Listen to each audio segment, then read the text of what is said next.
Even when they're not their best, even when they're not at the top of their game, the Boston Bruins still find a way to win. And that's exactly what they did last night against the Florida Panthers. In a game that they were largely outplayed, they came out on top by a score of 7-3. We're going to recap this game and update the Atlantic Division Power Rankings on today's episode of Locked On Boston Bruins. You're Locked On Bruins, your daily podcast on the Boston Bruins. Part of the Locked On Podcast Network, your team every day.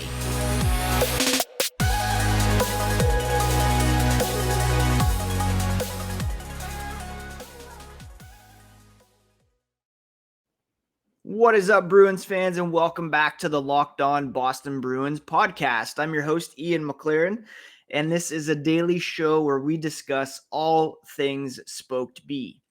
Today is Tuesday, December 20th, and I want to thank you so much for making Locked On Boston Bruins part of your day, free and available on Apple Podcasts, Spotify, Pocket Casts. Please do hit that subscribe button on your favorite podcast app so that you never miss a thing. Also available on YouTube, where you can get full episodes of the podcast as well as breaking news and post-game reaction content there as well. On Twitter, Instagram, you can find the podcast at Locked NHL Bruins, and you can find me, my dad jokes, hockey tweets, and my brand new Winter Classic toque at Ian C. McLaren. Let's talk about last night's game, shall we? Another victory for the Bruins, who have improved to 17-0-2 on home ice. And it looked like they were cruising to victory in this one, thanks to first period goals from some triple C's. Connor Clifton, Brandon Carlo, Charlie Coyle. I guess there's a B in there, but you get the picture. 3 goals scored by 2 defensemen and the Bruins' third line center. It was not the greatest start for the Bruins, to be honest. They were looking a little, rusty out of the gate. Once again, this is a trend in recent games, but they got the 3 goals and appeared well on their way to victory until the Florida Panthers scored the next 3 goals. No, actually, the Bruins went up 4-0 thanks to a David Pastrnak goal early in the second period. 138 on the power play from Patrice Bergeron and Brad Marchand. So they're sitting on a 4-0 lead, and then Sam Reinhart scores, Eric Stahl scores, Carter Verhaeghe scores, all over the course of about 5 minutes and 20 seconds to make it a bit more interesting. And at that point, head coach Jim Montgomery was contemplating taking a timeout. From the second goal through the third goal, he thought about it, but the guys were saying the right things on the bench. There wasn't a sense of panic, and there wasn't a sense of urgency with their play either. But they managed to get out of it and again found a way, again proving that they are a resilient group. Patrice Bergeron said it's a great show of confidence there for Montgomery to say that it wasn't necessary for him to take a timeout, to put the onus on the players to reset and realize they're still up by a goal, but at the same time, they're not playing great hockey and got to get it back. They said it on the bench. Just need one shift to get yourself back. Simplify is always the easy word. Easy to squeeze and panic out there, but when you take a breath, realize you're still up, got to be better, and then go from there. And that's exactly what they did, scoring the next 3 goals to put it away. David Krejci adding one at 11:50 of the first to make it 5-3, and then Patrice Bergeron scored a pair of third period goals to really put this away, giving the Bruins the touchdown and the extra point, capping a 4 8-point night for the captain with 5 shots on goal as well, earning Big Bear of the Night honors for sure. He was huge in this one, especially in the third period, and also with his leadership and his demeanor on the bench, which always benefits the Bruins. Montgomery saying the obvious, those were important goals because they give the team breathing room. The air came out of the intensity of the game, and it was kind of reminiscent of the game against Ottawa, their first loss of the season. The Bruins were down 3-0. They tied it 3-3. Then all of a sudden they were back down 5-3, and it's hard to keep chasing. A lot of energy you waste trying to catch up. So the Bruins able to put the hammer down and come out with the win. A couple other things I want to talk about this game. First, let's start with Linus Ullmark. He made 36 saves to improve to 11-0-1 at TD Garden this season. 5th Bruins goalie to have a point streak of 12 or more games to start a campaign on home ice, joining Tuukka Rask, Gilles Gilbert, Jerry Cheevers, and Frank Brimsick. He made some unbelievable saves, particularly near the end. There was one where he was stretched out on his butt, made a great glove save to end a threat, and he was just spectacular again last night, despite allowing the 3 goals. David Krejci scored his 10th of the season, making him the 8th player in Bruins history with 12 or more 10-goal campaigns. David Pastrnak extending his point streak to 9 games, second 9-game streak of the season.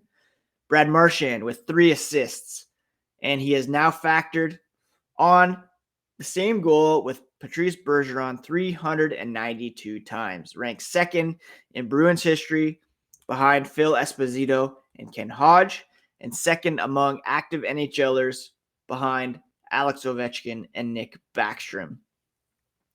Montgomery said Marchand was the best player in the first period.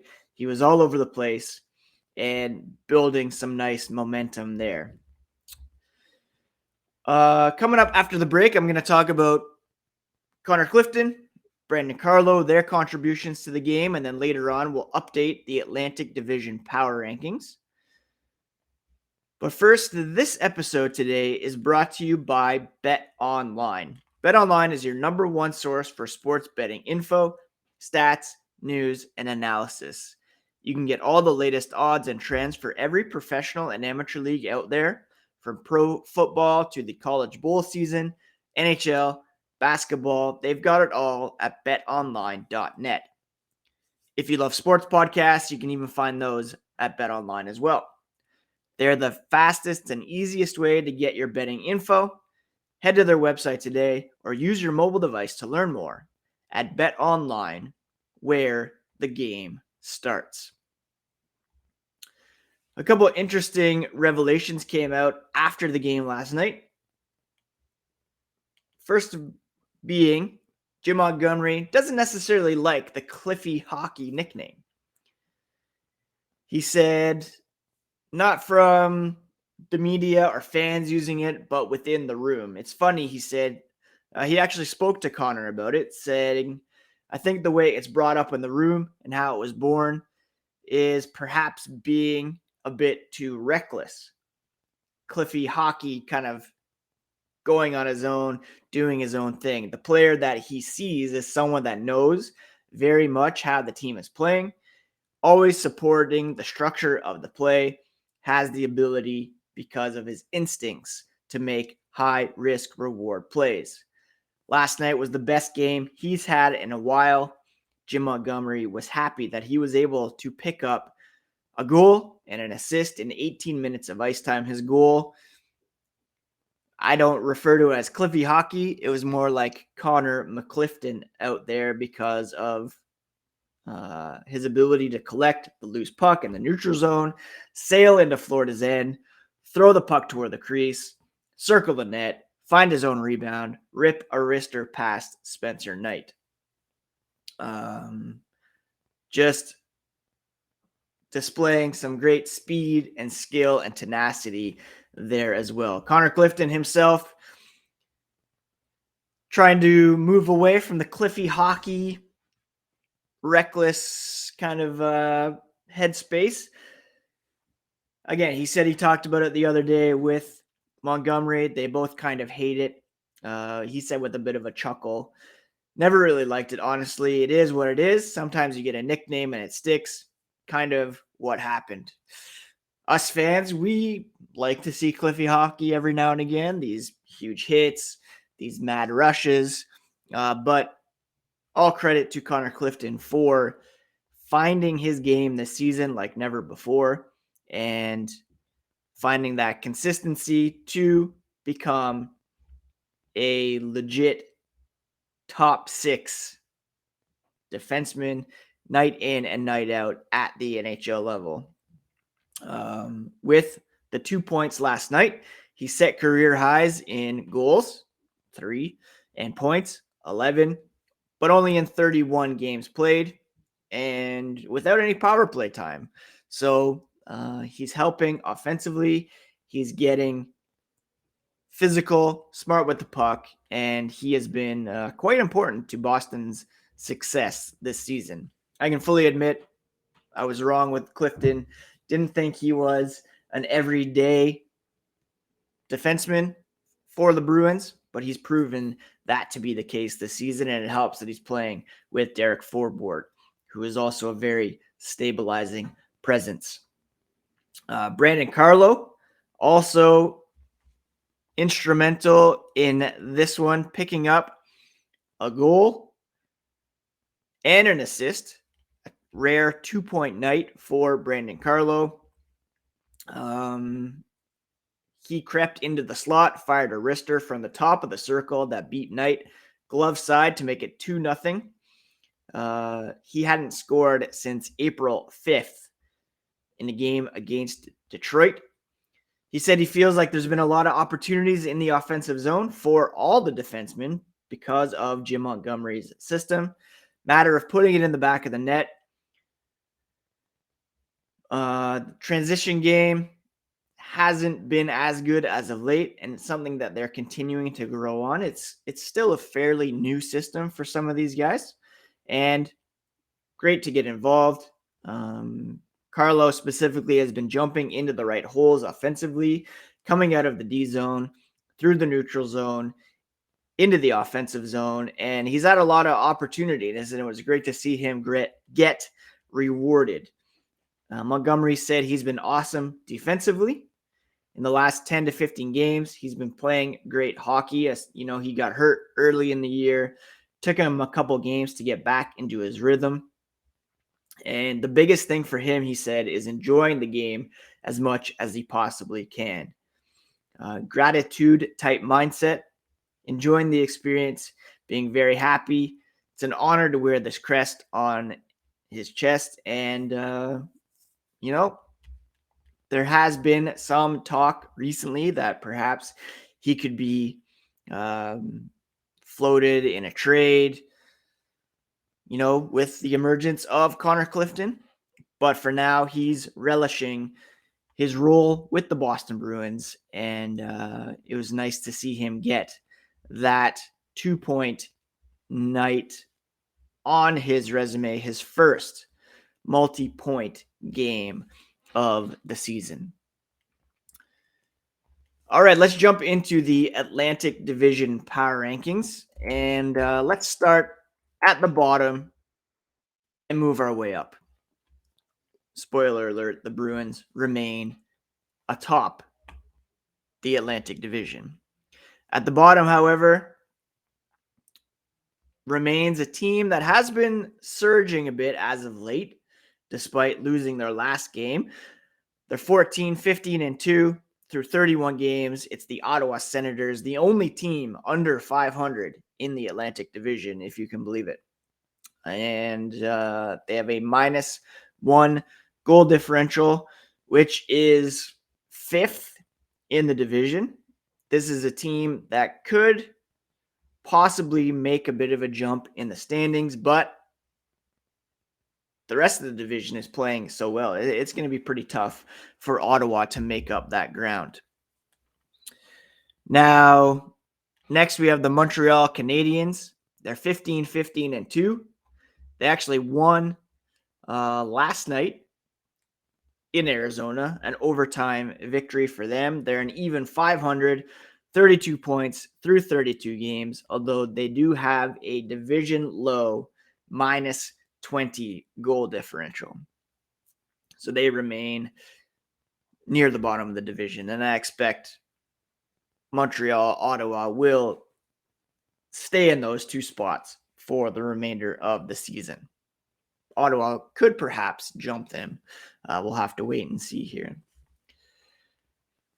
In the fifth spot, I'm putting the Florida Panthers. Sorry, the sixth spot, the Florida Panthers. They're 15-4-4, 15-14-4, I should say. That's 15 wins, 18 losses. They get an extra point in those 4 losses. They have scored 111 goals, but they've allowed 111 goals as well after last night's lopsided loss, an even goal differential. And they're really at risk here of missing out on a playoff spot after winning the President's Trophy last season. In fifth place this week is the Detroit Red Wings. They are 13-11-7 through 31 games. They have a better point percentage than the Buffalo Sabres, just barely by .001. But I'm giving Buffalo the benefit of the doubt this week because they have a much better goal differential and they've won 4 in a row. Detroit, I'm putting in fifth, 532 point percentage, a minus 10 goal differential, which is second worst in the division. So that's your bottom 4 at the moment. Ottawa in 8th, Montreal in 7th, the Florida Panthers in 6th, the Detroit Red Wings in 5th. We're going to do the top 4 here after the break. I want to thank you so much again for making Locked On Boston Bruins part of your day every single day. Make your second listen the Locked On Today podcast. Peter Bukowski brings you the biggest stories around the sports world in 20 minutes. Get the analysis and opinions before anyone else with our local and national experts and insiders. Locked On Sports Today, available on YouTube and wherever you get podcasts. All right, if you haven't noticed, the Buffalo Sabres could be kind of legit. They've won 4 in a row. They're 7-2-1 over their last 10 games. And last night, they defeated the Vegas Golden Knights on the road in Nevada. They're 16-4-2 through 32 games. They're 4th in total points. Again, slightly behind Detroit when it comes to point percentage.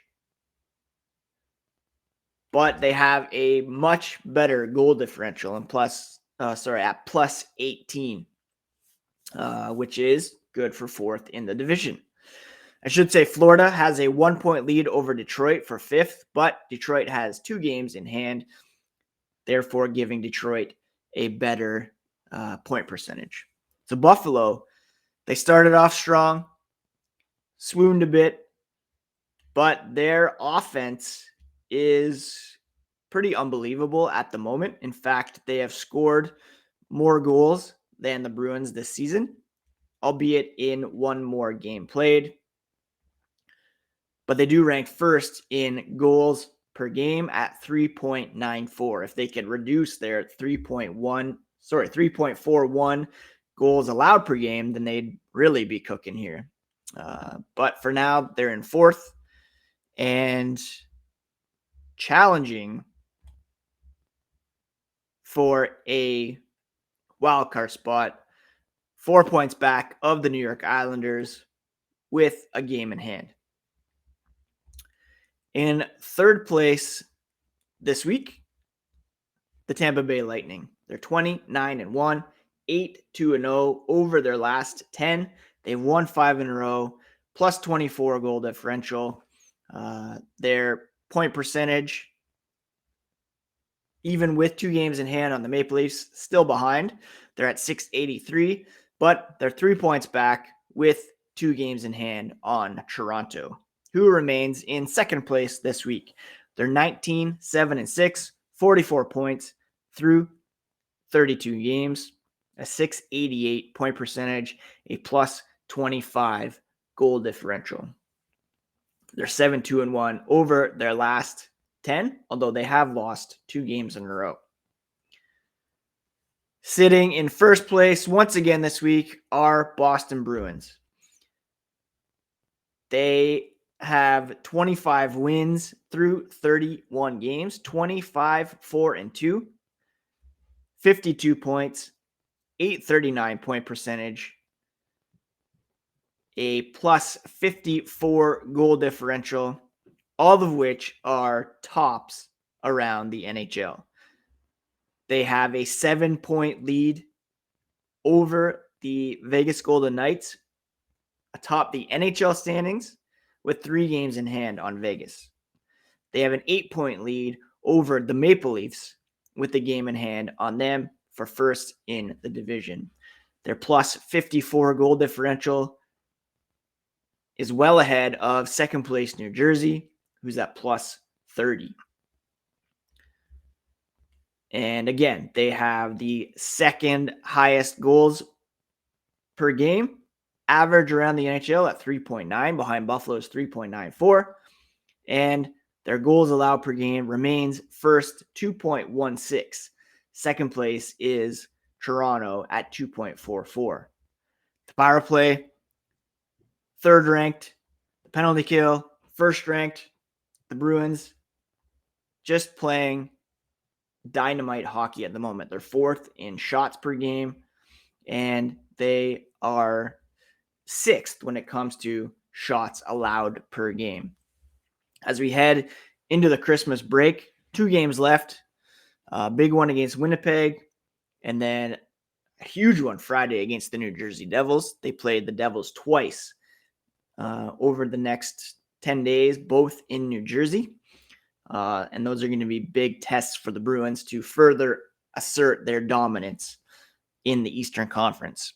On Thursday's episode, we'll take a look at the weekly cup check, looking at the top 5 teams and where the Bruins rank among Stanley Cup contenders. But right now, there's no question. They're the best team in the NHL.